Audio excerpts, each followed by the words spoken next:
안녕하세요.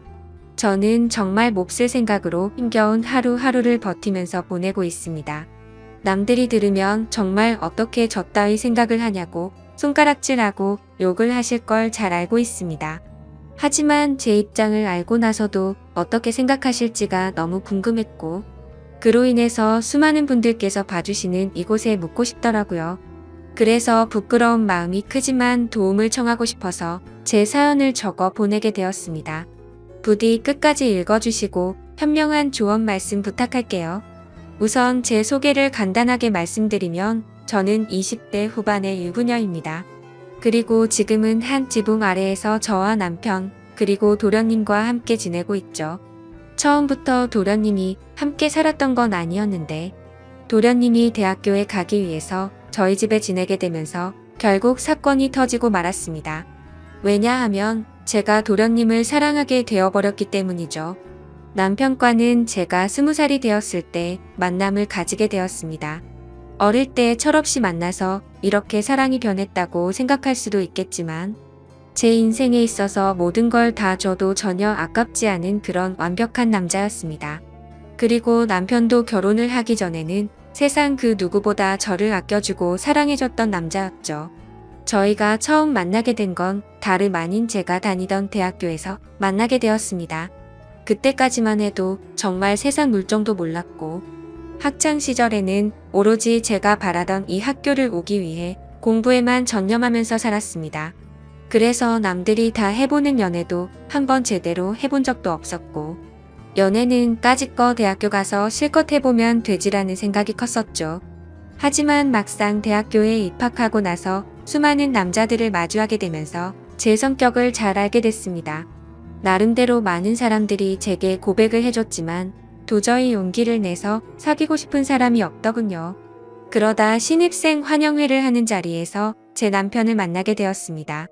남편은 그때 당시에 학교에 다니고 있던 재학생은 아니었고 작년에 졸업을 하고 회사에 취직해서 대학교 후배들을 만나러 왔던 사람이었죠. 그러자 제 옆에서 술을 마시던 선배들이 수군대기 시작하더라고요. 제 남편이 작년에 여기 학과 대표였다면서 공부를 진짜 잘했다고 말했습니다. 그리고 졸업을 하자마자 대기업에서 데려가려고 줄을 설 정도로 능력이 출중한 선배라고 하더군요. 그래서 저는 그런가 보다 생각을 하고 넘겼고 그때는 솔직히 큰 관심이 없었습니다. 왜냐하면 어린 나이였던 저는 능력이 좋은 남자보다는 얼굴이 잘생긴 남자에게 더 관심이 많았기 때문이죠. 그렇게 그냥 별 생각 없이 저는 술을 한 잔씩 마시고 있을 때였습니다. 갑자기 제 옆으로 대뜸 앉더니 자신을 소개하면서 악수를 건네더라고요. 자신은 작년에 졸업을 했고 대기업 어느 곳에 다니고 있는데 반갑다면서 웃더군요.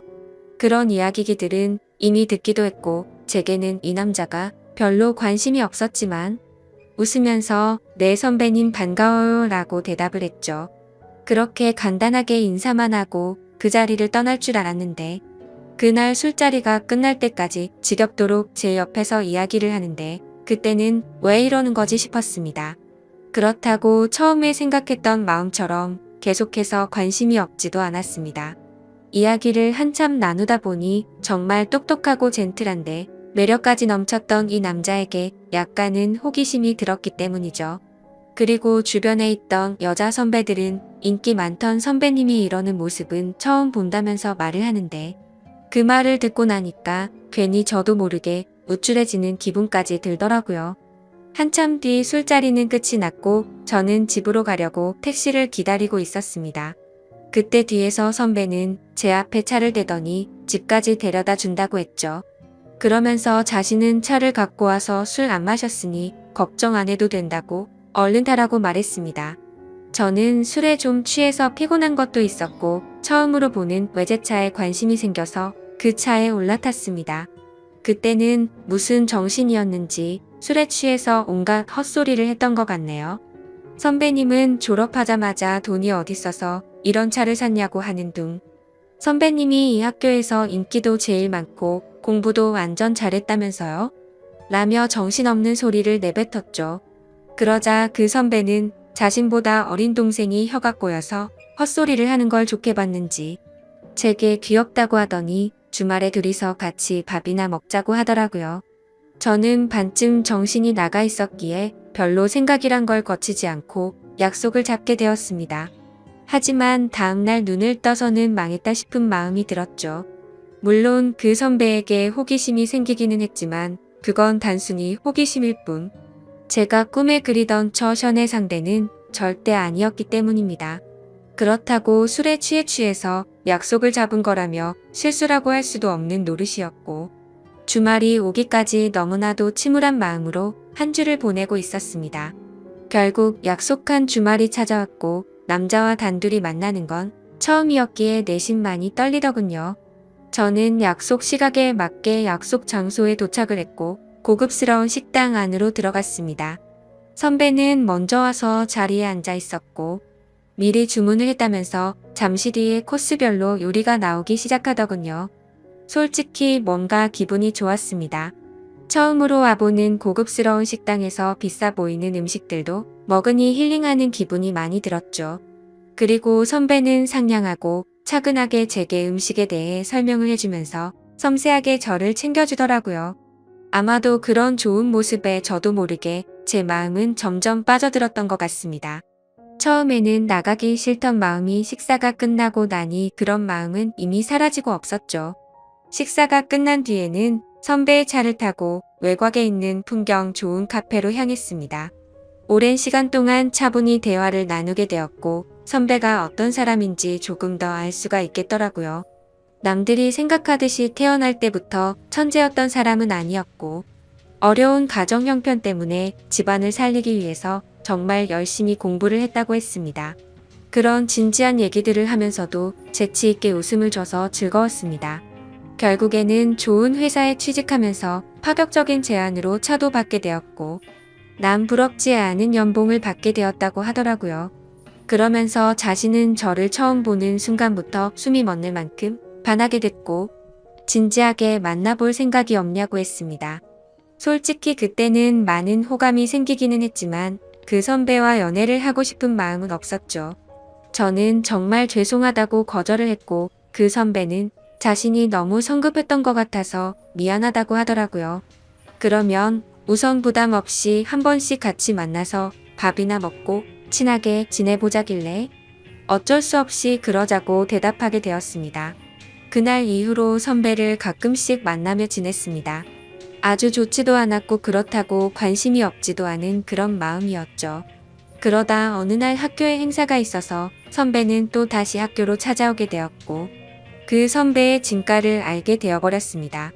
처음 봤던 날은 술에 취해서 잘 몰랐는데 정말 유명한 연예인이라도 왔다는 듯 여자 선배들은 평소 알던 모습을 숨긴 채로 엄청나게 애교를 부리더군요. 분명 그렇게까지 관심이 없었는데 그런 모습을 보고 있으니 저도 모르게 질투라는 감정이 생겨났습니다.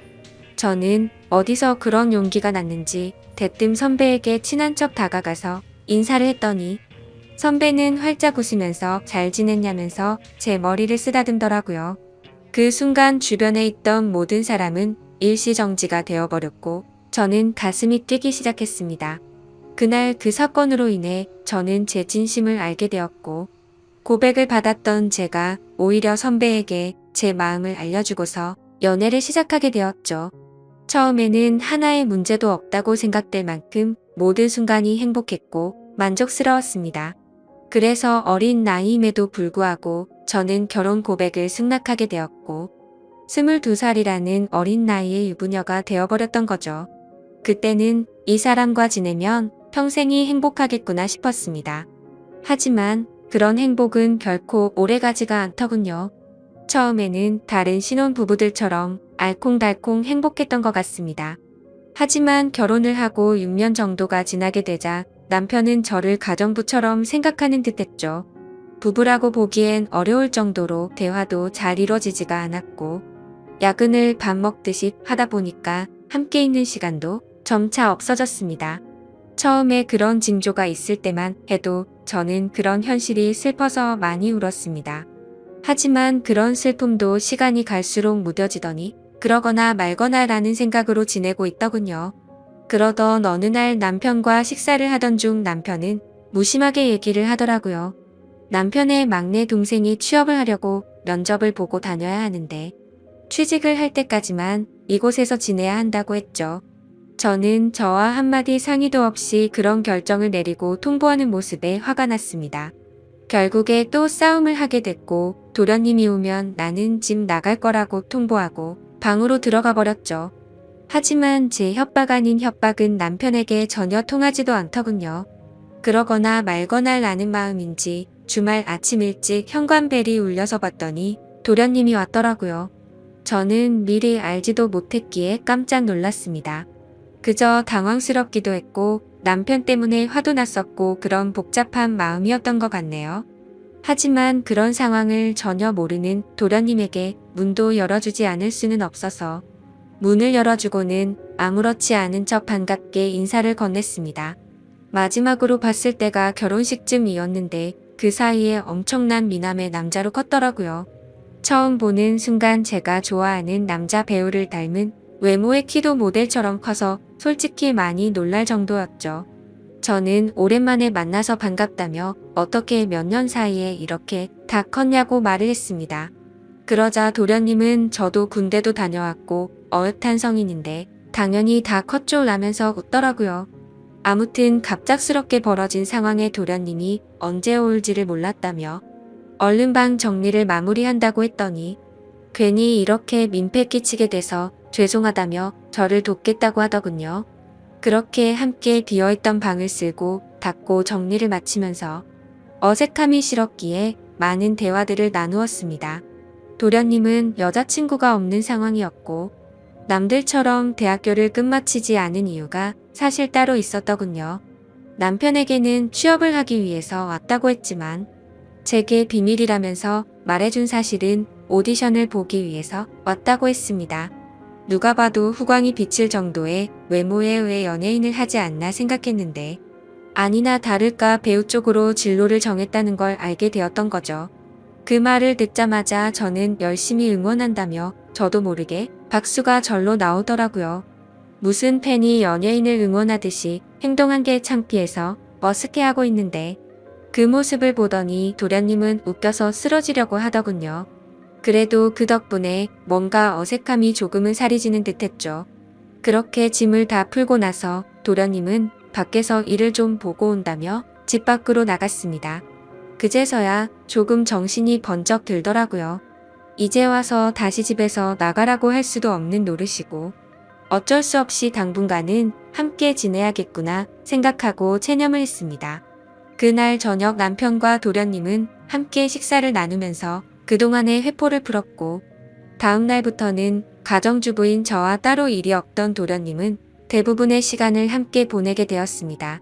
혼자서 외롭게 있던 집에서 도련님과 이것저것을 함께하니 예전과는 달리 무료할 틈이 없었죠. 혼자 하던 식사를 함께 먹게 되었고 장을 보려고 나가려고 하면 어느새 제 옆에 따라와서는 무거운 짐들을 다 들어주더군요. 그리고 쉬면서 보내는 시간에는 같이 TV도 보고 영화도 보는데 사소한 것들 하나하나 모든 게 너무 잘 맞아서 편하더라고요. 좋아하는 영화나 음악 같은 취향들도 비슷했고 너무 완벽주의자였던 남편과는 달리 엉뚱한 구석의 도련님은 제 마음을 편하게 해줬습니다. 그렇게 몇 달은 너무 쏜살같이 지나가게 되었고 저희는 뭔가 모르게 너무 가깝게 지내는 게 아닌가 싶을 정도의 사이로 지내고 있었죠. 그러다 어느 날 새로운 그림을 벽에 달기 위해서 망치로 못을 내려 치다가 그만 놓쳐버리고 말았습니다. 그런데 하필이면 망치는 다리 사이로 떨어지더니 제 발가락을 엄청 세게 내려친 거였죠. 그래서 저는 그 자리에서 크게 소리를 질러버렸고 방에서 있던 도련님은 깜짝 놀라서 뛰쳐나왔습니다. 그러더니 피멍이 나서 발가락이 엉망진창인 모습을 보더니 도련님은 엄청 화가 나서는 소리를 질러버리더군요.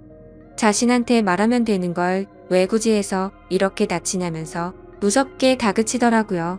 그러더니 너무 걱정하는 모습으로 눈물이 글썽거리면서 저를 들어안더니 차가 있는 지하로 내려갔습니다.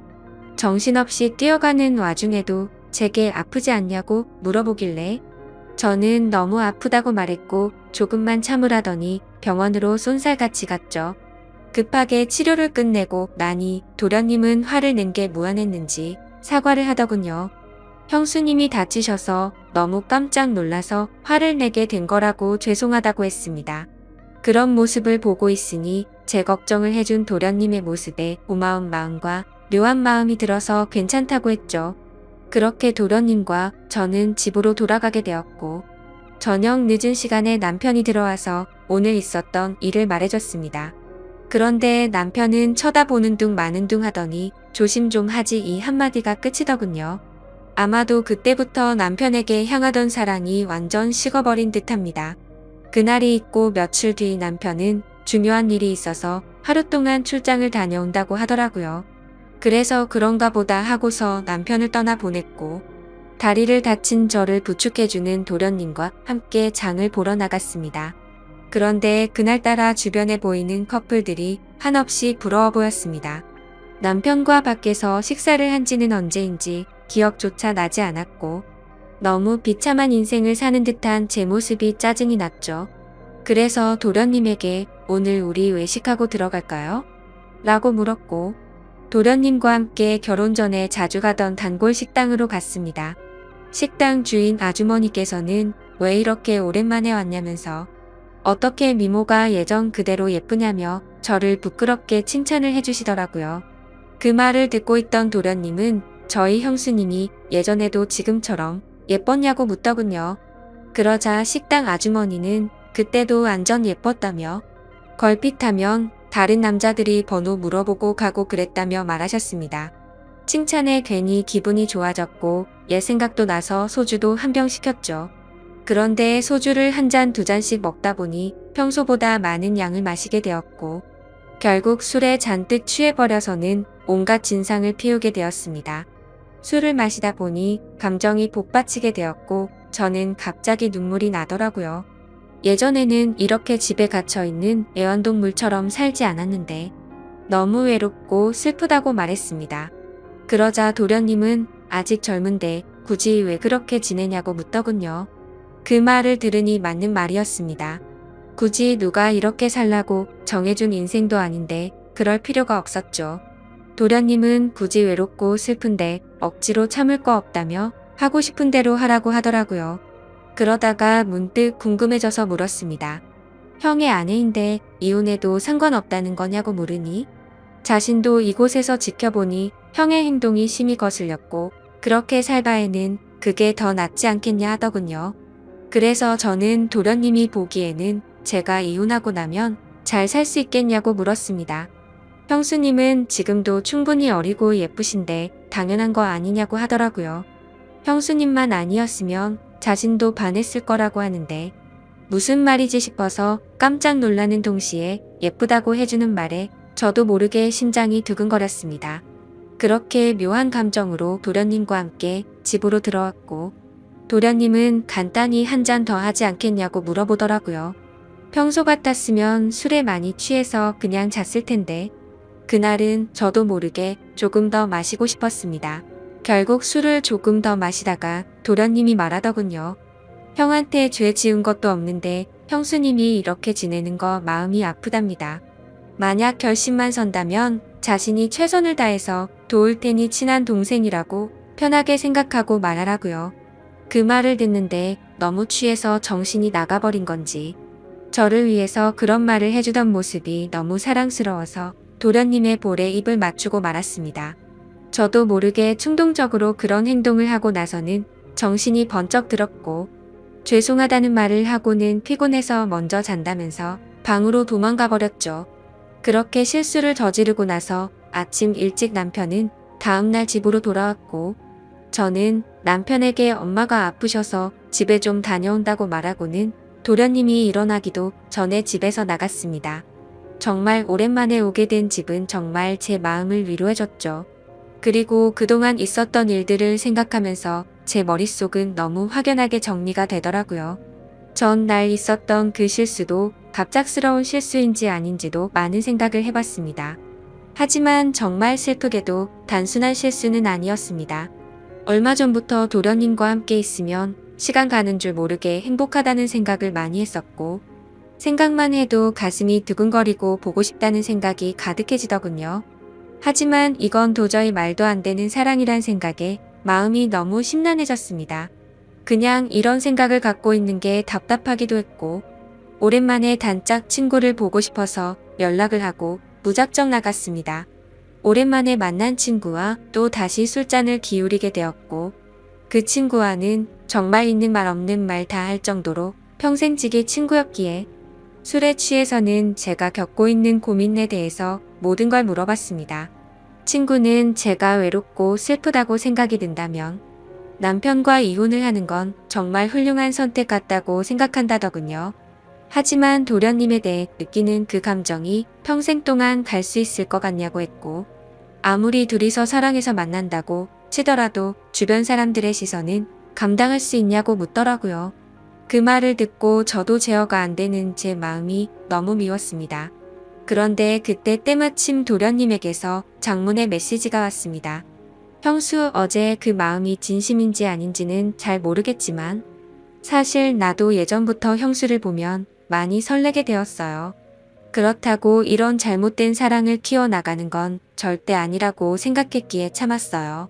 그런데 어제 힘들어하던 그런 속마음을 알고서 용기를 내고 싶고, 형수의 행동에 저도 이제는 제 마음을 숨기고 싶지 않아요. 다른 사람의 시선도 중요하지만 우리 둘만 행복할 수 있다면 그걸로 만족해요. 그리고 굳이 우리가 이곳에서 지낼 필요도 없고 해외에서 새로운 시작을 하면 되니까 신중하게 생각해 주세요. 이렇게 메시지가 왔는데 그걸 보자마자 제 마음은 더욱 더 심란해졌습니다. 그날부터 잠깐도 쉴 새 없이 어떻게 해야 하지라는 생각으로 며칠이 흘러가 버렸죠.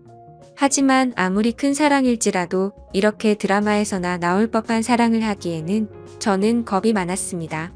결국 도련님의 고백을 거절해야겠다고 마음을 먹은 채로 제가 살고 있던 집으로 돌아가는 길이었습니다.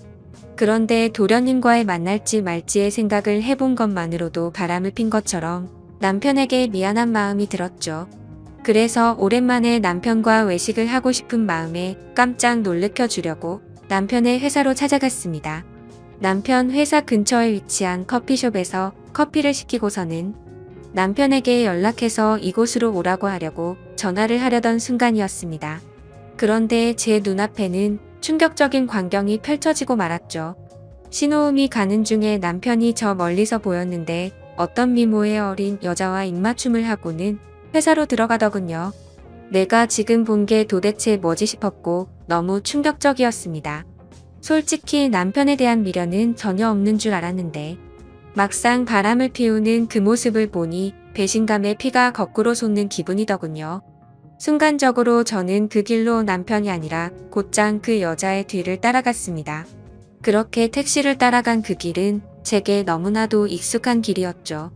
그렇게 도착한 목적지는 다름 아닌 바로 제가 다니던 대학교였습니다.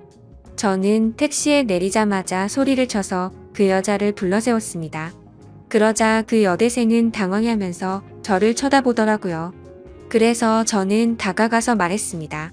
나 태호 씨 부인 되는 사람인데 태호 씨가 누군지 아시죠? 라고 했습니다. 그 말을 듣자마자 그녀는 엄청 당황해 하더군요. 태호 선배요? 태호 선배가 부인이 있다는 건 전혀 몰랐는데 라며 말끝을 흐리더라고요.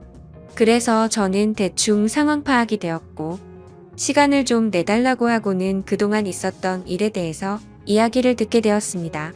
제 남편과 처음 만나게 된 건 올해 초에 특별 초청 강사로 남편이었던 거였고 그때부터 만나오게 된 거였으니까 6개월가량을 몰래 만나오고 있었더군요.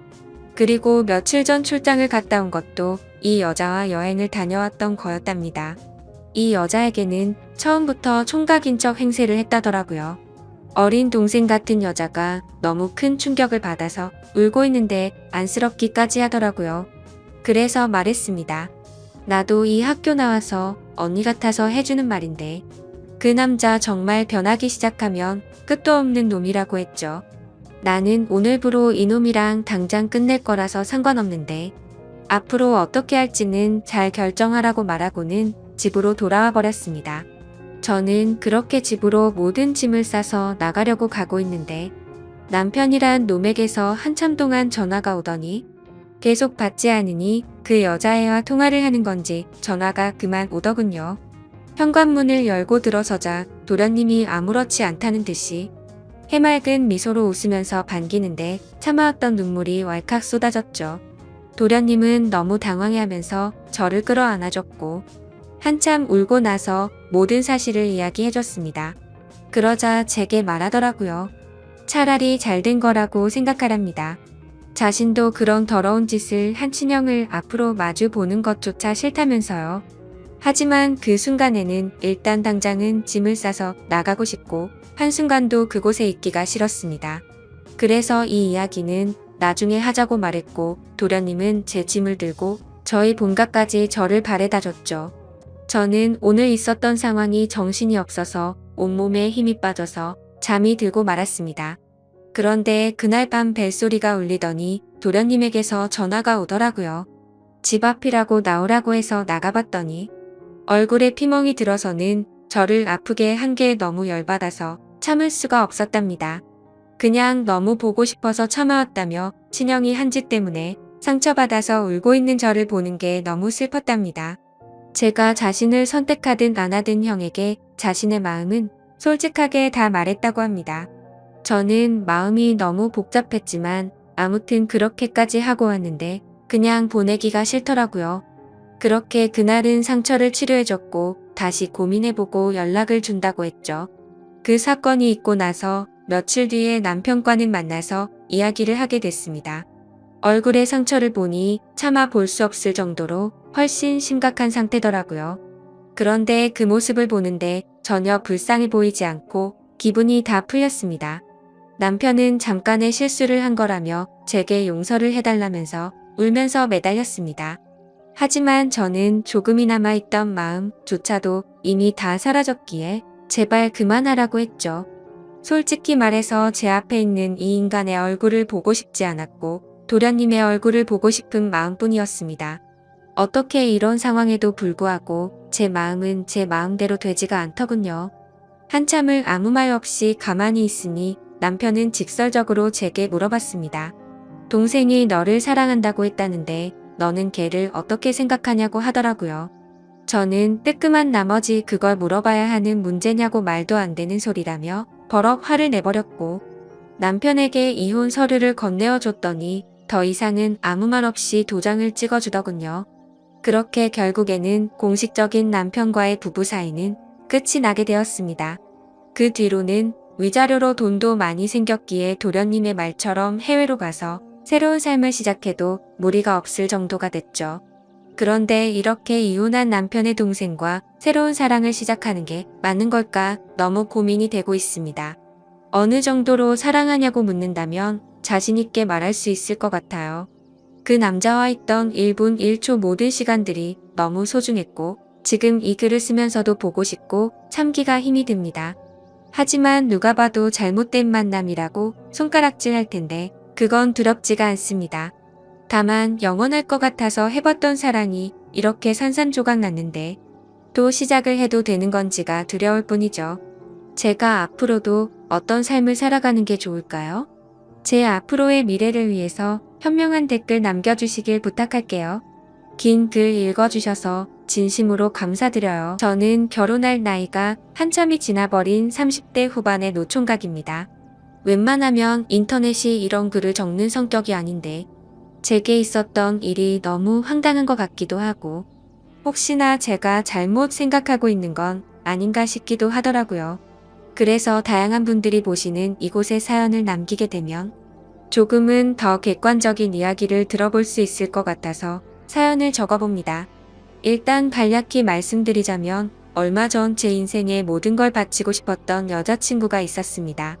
어린 여자였음에도 불구하고 남들과는 달라서 독특했고 제겐 평생을 함께하고 싶었던 여자였죠. 그래서 당장이라도 결혼을 하고 싶어서 무리하게 진행을 하다가 그 과정에서 생각하지도 못했던 일이 결국에 터져버리고 말았던 거죠. 아무튼 제 사연을 끝까지 읽어보시고 현명한 댓글 좀 부탁드리겠습니다. 저는 사실 그동안 연애를 할 수 없을 정도로 제가 부족했다고는 생각하지 않고 살았습니다. 주변에 있는 사람들도 저만큼의 외모나 능력이면 진작 결혼했어야 할 것 같은데 혹시 여자를 만나지 않는 다른 이유 같은 거 있는 거 아니냐며 물어볼 정도였었죠. 하지만 제가 살면서 연애를 딱 2번 해봤었는데 사실 그 연애도 남들이 보면 혀를 차면서 웃을 정도로 짧은 만남이었으니 사실은 모태솔로나 다름이 없었습니다. 그렇다고 제가 여자를 싫어한다고 피하는 건 결코 아니었습니다. 다만 제가 어릴 때부터 집안이 너무 찢어지게 가난하게 살았던지라 사업을 해서 꼭 성공하리란 마음이 어릴 때부터 지금까지 너무 크게 자리하고 있었던 거죠. 결국에는 하는 일들이 나름대로 잘 풀린 덕분에 주변 또래에 비하면 여유가 좀 있는 편입니다. 재산에 대해서 대충 말씀드리자면 지금은 제 명의로 된 40평대 아파트도 대출 없이 보유하고 있고 독일에서 나름 잘 나가는 외제차와 예금이나 증권 등 유동자산은 10억 정도 되는 것 같네요. 이 돈을 벌어오면서 우여곡절도 정말 많았고 힘든 시기도 많았었던 것 같습니다. 사업을 이루고자 하는 목표 하나만으로 20살이 되자마자 자원해서 군대를 갔다 왔고 군대에서도 목돈 마련에 조금이라도 보탬이 되고 싶다는 생각에 그 작은 월급조차도 푼돈이지만 악착같이 모았던 저였죠. 22살에는 전역을 하게 되었고 하루도 쉬지 않고 곧장 일자리를 알아봤습니다. 제 첫 목표는 작은 가게라도 시작하려는 마음이 컸었기에 하루 종일 알바를 3탕씩 뛰었던 것 같네요. 그러다가 제가 하는 가게 중에 제일 바빴던 가게는 다름 아닌 치킨집이었습니다. 남들처럼 평범하게 해서는 성공할 수가 없다는 걸 잘 알았기에 제가 아는 곳 중 제일 장사가 잘 되는 이곳처럼만 하면 쉽게 돈을 벌 수 있을 것 같았고 그날부터는 최대한 치킨집 사장님과 친해져서 어깨 너머로 모든 노하우를 다 전수받으려고 항상 열심히 했었습니다. 그러다 어느 날 은근슬쩍 사장님에게 물어봤습니다. 사장님, 우리 가게는 어떻게 다른데 잘 나가는 프랜차이즈 치킨집보다 이렇게 잘 되는 거예요? 그러자 사장님은 의기양양하게 웃으면서 대답했죠. 그거야 당연히 우리 가게가 맛있으니까 그렇지 라고 대답하더군요. 저는 살살 비위를 맞춰주면서 말했습니다. 맞아요 사장님, 진짜 우리 가게 치킨은 제가 먹어본 곳 중 최고인 것 같아요. 사장님, 저도 나중에 먹고 살기 힘들면 장사도 하고 싶은데 레시피 좀 알려주시면 안 되나요? 그 말이 끝나기도 무섭게 사장님의 인상이 확 변하더니 단호하게 그건 안 된다고 말하더군요. 아무리 친한 형 동생 같은 사이였지만 너무 단호하게 절대로 알려주지는 않았죠. 내심 서운해졌던 저는 그래서 뭐 맛이야, 내가 노력하면 얼마든지 가능하겠지라는 바보같이 아니란 생각을 가져버렸습니다. 아무튼 그렇게 알바들을 열심히 해가면서 치킨에 대해 엄청나게 열심히 공부도 하면서 지냈더니 일을 시작한 지도 금세 1년이라는 시간이 지나 있었고 초기 사업 자금으로 5천만 원이 모여 있었습니다. 하루도 쉬지 않고 앞만 보고 열심히 달린 보람이 너무 느껴져서 눈물이 날 것만 같더라고요. 그렇게 통장 잔액이 5천만 원이 찍힌 걸 확인하고서 저는 꿈에 그리던 사업을 시작했습니다. 처음에는 치킨이라는 특성 때문에 배달에만 매진하는 게 좋을지 홀 장사도 함께 하는 게 좋을지 많은 고민을 했습니다. 결국에는 욕심만 앞서서 홀 장사도 잘 되고 싶은 마음에 임대료는 부담스러웠지만 무리해서 자리를 얻게 되었죠. 그때 저는 너무 겁이 없었던 것 같습니다. 보증금에 월세를 내고 인테리어를 하고 났더니 장사 미천이 거의 바닥이 났더라고요. 그래도 장사 시작하면 금방 매출 오르게 될 거고 그걸로 불려나가면 되지라고 생각했습니다. 가장 큰 문제는 제 입맛에는 아주 맛있는 치킨이라고 생각했는데 냉정한 대중의 입맛을 사로잡기에는 충분하지가 않았는지 장사는 생각만큼 잘 되지가 않았죠. 그렇지만 노력 빼면 시체였던 저는 정말 죽을 듯이 뛰어다니면서 일도 했고 손님이 없으면 아파트란 아파트는 죄다 걸어 다니면서 전단지를 붙이고 했습니다.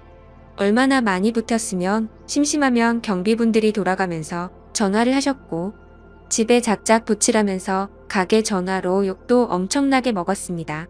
하지만 사람이 노력만으로는 결코 성공이 쉽게 되는 게 아니고란 걸 뼈저리게 느꼈습니다. 가게를 시작한 지 2년이 되었지만 매출은 나이질 기미가 보이지 않았고 어쩔 수 없이 빚만 떠안은 채 가게를 정리할 수밖에 없었습니다. 정말 그때는 너무 암담했었죠.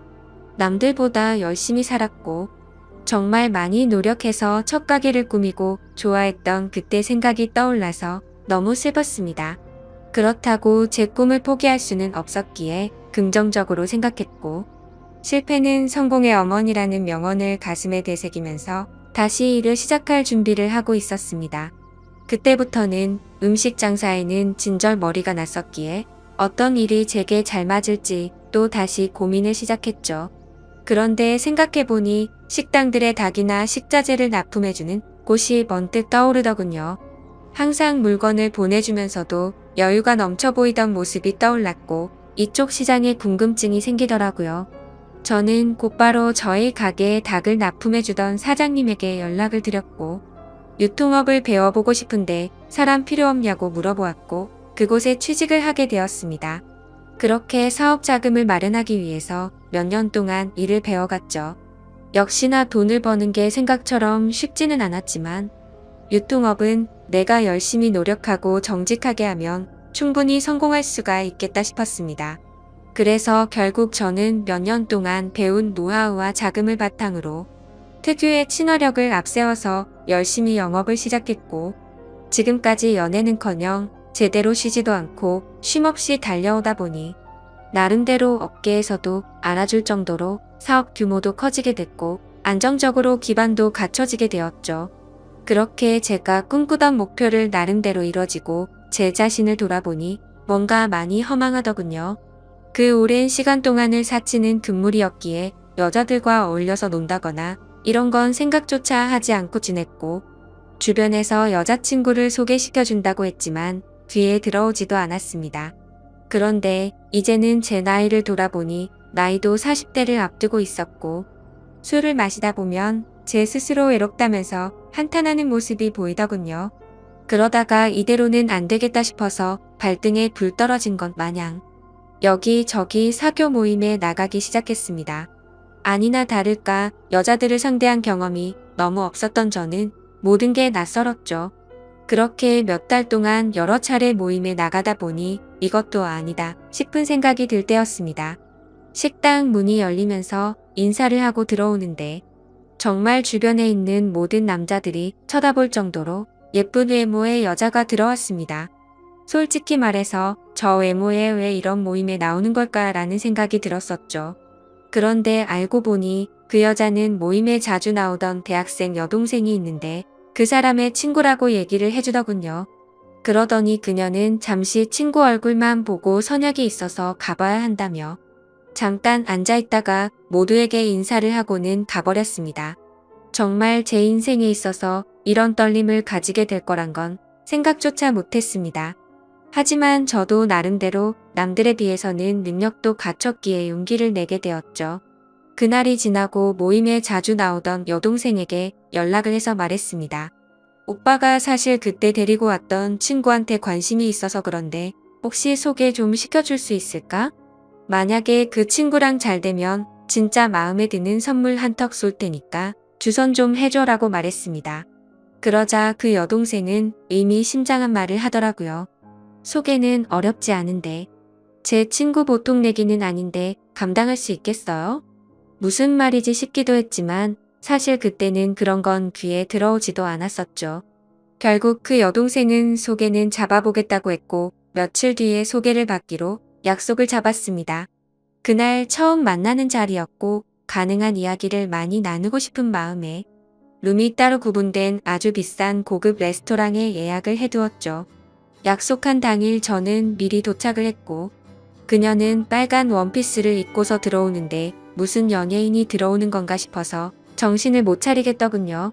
그렇게 미리 준비했던 음식들이 차례대로 나왔고 그녀는 고급스러운 음식들이 만족스러웠는지 아니면 제가 마음에 들었는지 모르겠지만 다행스럽게도 저희는 같이 웃음을 지으면서 즐겁게 이야기를 이어나갔습니다.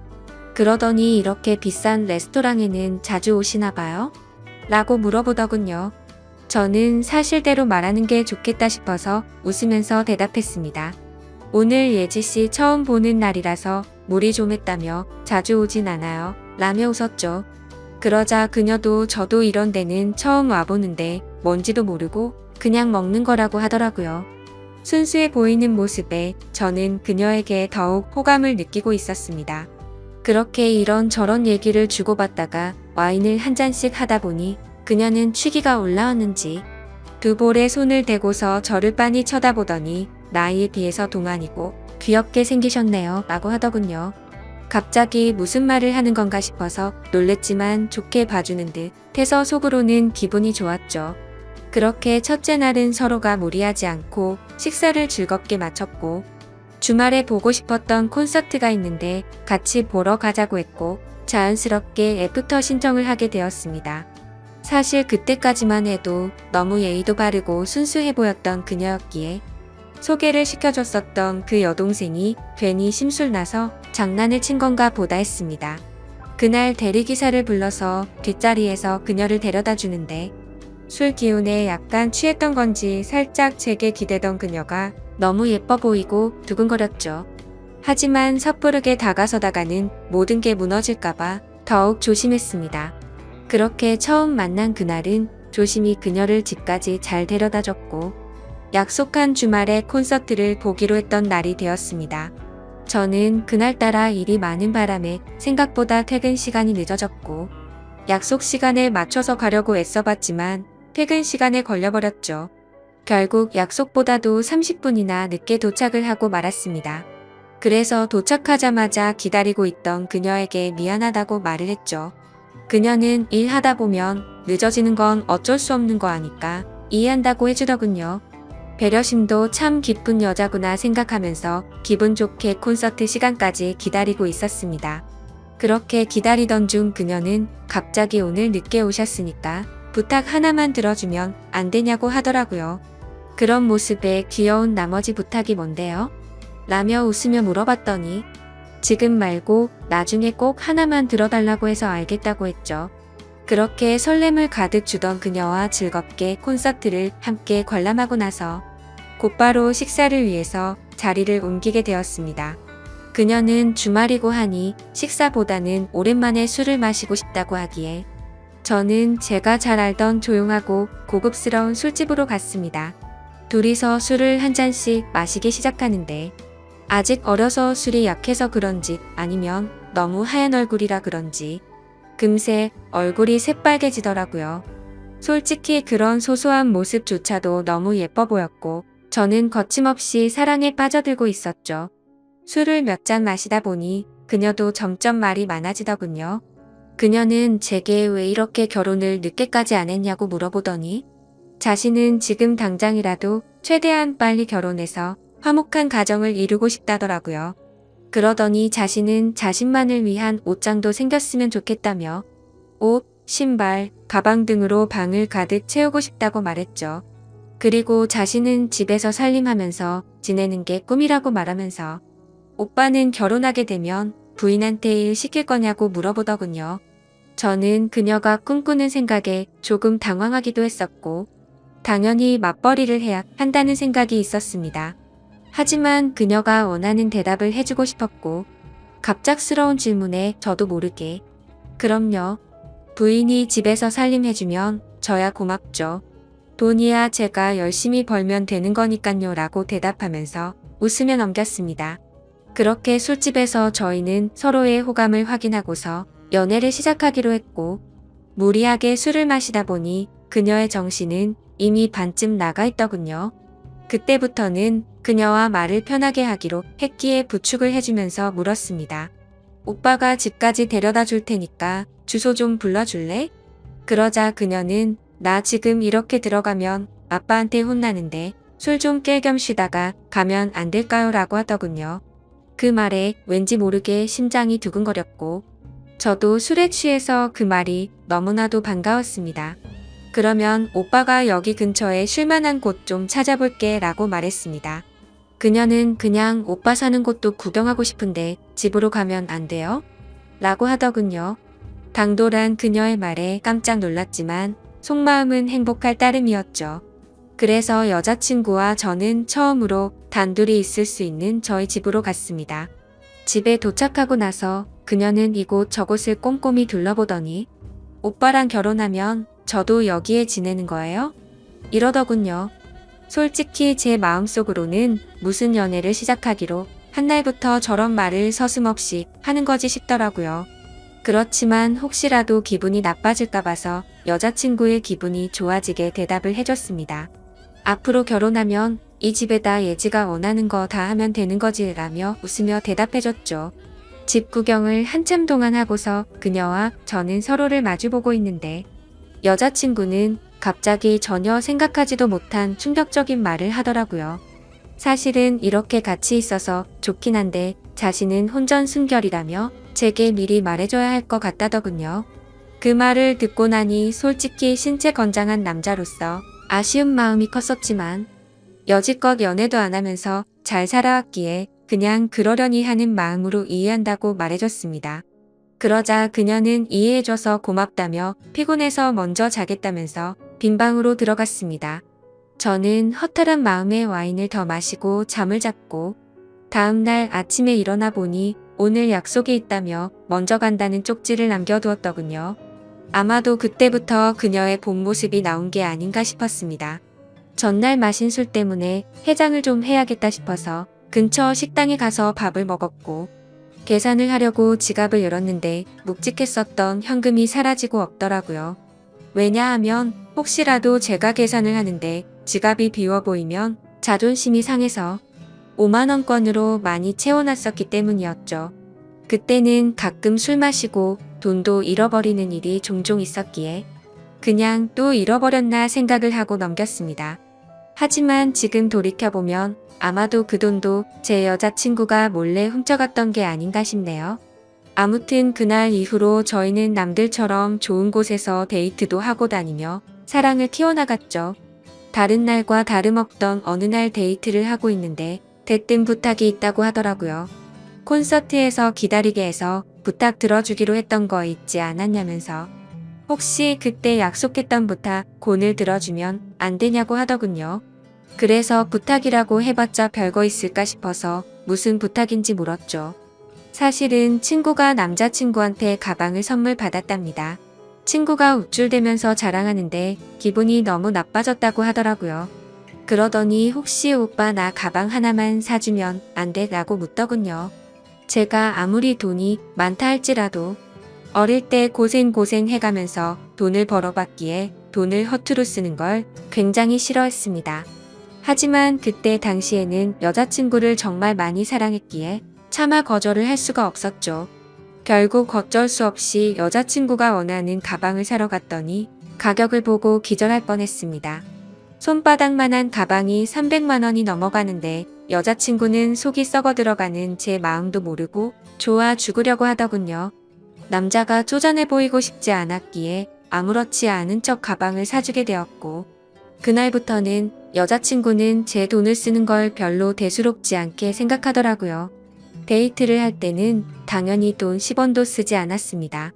그렇다고 제가 어리고 학생 신분이던 여자친구에게 뭘 얻어먹고 싶었던 건 아니었죠. 다만 너무 당연하다는 듯 10원도 안 쓰는 모습이 조금은 실망스러웠다고 할까요? 금액이 아니라 마음만으로도 편의점에 있는 생수 하나만 사다 줘도 저는 좋아했을 겁니다. 하지만 정말 미련하게도 그때는 사랑의 콩깍지가 씌었던 건지 그런 실망감을 주는 것도 앞으로 결혼하고 오래 만나다 보면 달라지겠지 싶었습니다. 그리고 또 가장 힘들어지는 건 따로 있었죠. 아무리 제가 여자친구를 이해해주면서 혼전순결을 지켜주고 있었다고는 하지만 몇 달 정도 만났을 때 단둘이서 여행을 갔었을 때는 정말 참기가 많이 힘들더군요. 그러다가 호용호재하면서 같이 일하던 동생과 술을 한잔 마시면서 제 고민을 털어놓고 말았네요. 동생은 그게 무슨 고민이냐는 듯 말하더라고요. 여자친구가 일찍 결혼하는 게 꿈이라고 하지 않았냐면서 형은 능력도 이미 다 갖춰뒀겠다. 나이도 이미 노총각인데 차라리 결혼을 바로 하는 게 해결책 아니냐고 하더군요. 그 말을 듣고 저는 제 스스로가 너무 바보였구나 싶었습니다. 그래서 저는 여자친구와 만난 지 오래되지는 않았지만 부족한 부분들은 아직 어려서 그러겠거니 했고, 평생을 함께 지내다 보면 앞으로 나이가 들어가면서 더 성숙스러워지겠지 생각을 했습니다. 그렇게 저는 제 여자친구에게 프러포즈를 하기로 결심을 하게 된 거였죠. 솔직히 제 여자친구가 이 결혼을 승낙해 줄지 너무 조마조마했습니다. 제 나이도 나이지만 여자친구와 교제를 한 지 겨우 6개월밖에 안 되었으니 말이죠. 하지만 처음 사귈 때부터 여자친구는 빨리 결혼을 하고 싶다고 했었고, 연애를 하면서도 결혼 얘기를 한 번씩 했었기에 희망이 있다고 생각했습니다. 어떻게 프러포즈를 할지 며칠 동안을 고민하고 또 고민했습니다. 어린 여자친구에 비해서 늙은 남자친구였기에 정말 감동스럽게 해주고 싶었죠. 그래서 제가 하던 일도 다 제쳐두고 열심히 며칠 동안 준비를 했고 디데이가 되었습니다. 여자친구는 전혀 눈치채지 못하게 해둔 상태였고, 수업이 끝날 시간에 몰래 마중을 가서 무작정 태워서 이벤트 장소로 가려고 계획을 했습니다. 그렇게 설레는 마음으로 차에 앉아서 여자친구가 나타나기를 기다리고 있었습니다. 한참을 기다리고 있는데 제 눈앞에는 믿을 수 없는 광경이 벌어졌습니다. 제가 그토록 사랑하던 여자친구의 옆에는 키가 크고 아주 잘생긴 남자가 어깨 동무를 하고 있더라고요. 정말 그 잠깐의 찰나에 온갖 생각을 다 했던 것 같습니다. 이게 지금까지 남자친구가 있으면서 나를 갖고 놀았던 건가부터 시작해서, 아니면 나를 만나던 중에 지금 바람을 피우고 있는 건가? 혹시 그것도 아니면 요즘 어린애들은 친구끼리도 저렇게 어깨에 손도 올릴 수도 있는 건가? 라며 온갖 생각을 했습니다. 결론적으로는 아무것도 모른 채 정신 나가 뇌처증 환자처럼 난리를 치는 건 아니다 싶었습니다. 일단 기왕 이렇게 된 거 어떤 사이인지 몰래 따라가서 지켜보기로 했던 거죠. 프러포즈를 할 생각에 두근거리던 설렘이었는데, 그때부터는 화가 나서 폭발해버릴 만큼의 두근거림으로 바뀌어 있었습니다. 조심히 따라가다 보니 둘이서 택시를 잡아 타고는 시내로 이동하더군요. 정말 간절히 빌었습니다. 아니겠지. 아닐 거야 라고 입 밖으로 계속 말하면서 따라갔습니다. 여자친구와 그 남자는 다른 커플들이 데이트를 하듯이 그 사이를 비집고 둘이서 영화관 안으로 들어가더군요. 그렇게 영화가 끝나고 나서는 식사를 하러 자리를 옮겼고 술까지 마시고 있었습니다. 그 둘은 때마침 1층에 있는 창가 쪽에 앉았었기에 차에서도 아주 잘 보이더군요. 그때는 정말 무슨 생각으로 지켜본 건지 이미 멘탈이 다 나가 있었고, 하늘이 무너질 것만 같은 충격에 휩싸여 있었죠. 지금 여자친구한테 연락을 하면 뭐라고 대답할까? 라는 생각이 들었고 너무 궁금했습니다. 저는 그래서 곧바로 여자친구에게 지금 뭐하고 있냐라고 카톡을 보냈고, 여자친구는 제 메시지를 읽더니 친구랑 영화 보고 밥 먹으러 왔다고 하더군요. 그래서 내가 바보같이 여자친구를 믿지도 못하고 오해한 건가 싶은 생각이 들기 시작했습니다. 저는 여자친구에게 재밌게 놀다가 집 들어가서 연락 줘라고 메시지를 보냈고 더 이상 연락을 하지 않았죠. 친구와 영화 보고 밥 먹는 게 맞았기에 조금은 편안해진 마음으로 그 두 사람을 지켜보고 있었습니다. 하지만 친구라고 하기에는 서로의 얼굴에 손을 가져다 대기도 하는데, 저와 데이트를 할 때도 저렇게 밝게 행동을 했었나 생각해봤는데 아니었습니다. 제 스스로에게 너무 비참해졌고 오해라고 생각했던 마음이 다시 확신으로 돌아서더군요. 신락 같은 희망으로 얌전히 지켜보고 있으니 술에 좀 취했는지 비틀거리며 일어나더군요. 그 둘은 다시 택시를 타고 출발을 했고, 그때부터는 정말 이성을 놓을 뻔했습니다. 왜냐하면 두 사람은 제가 알던 여자친구의 집 방향이 아니라 다른 방향으로 향하고 있었거든요. 그렇게 도착한 곳은 원룸촌이었고 두 사람은 함께 그 집으로 들어갔습니다. 너무 어이가 없었고 문을 부시고 들어가야 하나 고민을 하고 있었습니다. 그때 여자친구에게서 카톡이 오더라고요. 오빠 나 이제 집에 도착했는데 피곤해서 바로 자려고 라고 왔더군요. 머리 끝까지 화가 나서 그 메시지를 보자마자 곧바로 전화를 걸었습니다. 하지만 전화를 받지 않았죠. 그냥 그렇게 전화를 걸고 있는 제 자신이 너무 비참해서 저도 모르게 눈물이 흘렀습니다. 전화를 몇 번 해도 다 무시하고 받지 않길래 한참 동안 멍하니 앉아있다가 카톡을 보냈죠. 딴 남자랑 있느라 전화도 못 받나 보네? 라고 보냈습니다. 그 메시지를 보내고 나서 20분 정도가 지나자 여자친구가 나오더군요. 제 차를 못 보고 지나쳐서 큰 도로변으로 걸어가더니 그제서야 제게 전화가 왔습니다. 전화를 받았더니 여자친구는 화가 났다는 듯이 말했습니다. 오빠 지금 나 미행하고 다니는 거야? 라고 하더라고요. 지금 화가 날 사람이 누군데 그딴 식으로 말하냐고 했더니 지금 무슨 말도 안 되는 걸 착각하는 것 같은데 학교 친구네 잠시 들려서 과제 좀 한 거라며 어디냐고 묻더군요.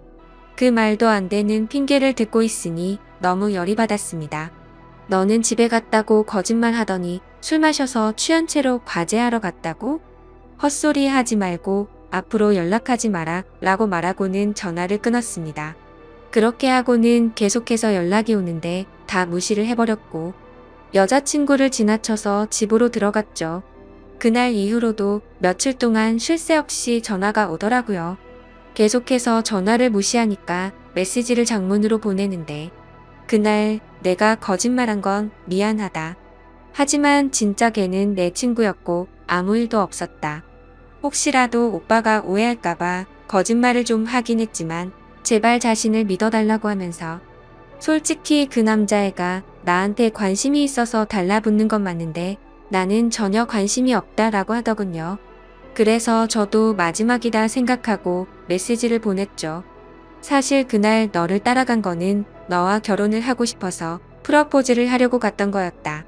그런데 다른 남자와 있는 걸 보고 혹시나 하는 마음에 따라갔는데 그 혹시나가 혹시나였다. 네가 원하는 거 평생 하고 살게 해주려고 했는데 이렇게 된 건 내 잘못이 아니다. 그리고 누가 봐도 그 남자만 좋아서 그런 게 아니라 너도 남자친구 대하듯 하는 걸 다 봤으니 앞으로 2번 다시는 나한테 연락하지 말고 잘 살아라. 라고 했습니다. 그렇게 마지막 메시지를 보내고 나서도 벌써 일주일이 지났습니다. 정말 마음이 너무 아프고 가슴이 찢어질 것 같네요. 여자친구에게서는 아직까지도 매일같이 연락이 오고 있습니다. 지금도 자신은 결백하다면서 제가 고백을 했으면 저와 결혼하려고 했다고 합니다. 그러면서 지금까지 사준 옷, 신발, 가방 다 가져가도 좋으니까 제발 용서해달라고 당장 결혼해서 행복하게 살자고 하더라고요. 하지만 저는 여자친구의 이 말이 거짓말인 걸 알고 있습니다. 일주일 전 그날 집에 들어오자마자 저에게 여자친구를 소개해줬던 여동생에게 연락을 해봤었죠. 그리고 대뜸 이렇게 말했습니다. 너 내가 여자친구 소개해줘서 고맙다고 선물해준 거 100만 원 넘는 거 알지? 네가 지금부터 거짓말하면 네 선물도 도로 가져갈 거고 널 사기죄로 고소할 거라고. 하지만 모든 걸 솔직하게 말해주면 선물도 필요 없고 너한테는 아무 말 안 하겠다. 내가 지금 예지가 다른 남자랑 있는 거 봤는데 키 크고 잘생긴 그 친구 너도 알지? 둘이 무슨 사이인지 솔직하게 말하라고 했습니다. 그러자 그 여동생은 말했습니다. 오빠 진짜 죄송해요. 저도 그 둘이서 사귀고 있는 건 전혀 몰랐어요. 오빠랑 예지가 사귀고 몇 달 정도 지났을 때 그 둘이서 비밀 연애하고 있던 걸 자신한테 들켰다고. 오빠한테는 절대로 비밀로 해달라고 해서 어쩔 수가 없었어요 라고 하더군요. 그 대답을 듣고 한참을 고민하다가 물었습니다. 마지막으로 하나만 더 물어볼게. 예지가 혼전순결이라고 하던데 그 말은 사실이냐고 했더니 자신이 아는 바로는 전혀 그렇지 않다고 하더군요. 예상을 했지만 그 충격은 정말 너무 어마어마했습니다. 그래서 저는 내가 지금 이 사실 아는 거 절대로 말하지 말고 너도 다시는 나한테 연락하지 말라고 하고는 전화를 끊었습니다. 도대체 이 여자는 무슨 생각이었을까요? 돈 없고 어린 대학생 남자친구가 마음에 안 들어서 저를 만났던 걸까요? 아니면 그 남자와는 자신이 꿈꾸는 미래를 생각할 수 없는데 저와 만나면 평생 편하게 돈만 뜯어먹을 수 있었다고 여긴 걸까요? 정말 숨조차 제대로 쉬기 힘들 정도로 너무 상처가 큽니다. 지금까지 평생을 일만 하면서 지내오다가 제대로 된 사랑을 처음 만났다고 생각했는데 말이죠. 여러분들이 보실 때는 제가 어떻게 하는 게 좋을까요? 솔직히 너무 사랑하는 여자친구이기에 헤어지는 게 너무 괴롭습니다. 그냥 알면서도 다 쏘가주는 척 다시 만나고 결혼을 하는 게 좋을지, 아니면 이대로 끝을 내는 게 좋을지 많은 분들의 의견을 듣고 싶네요. 소중한 의견 댓글로 남겨주시면 가슴 깊이 새겨 듣겠습니다. 감사합니다.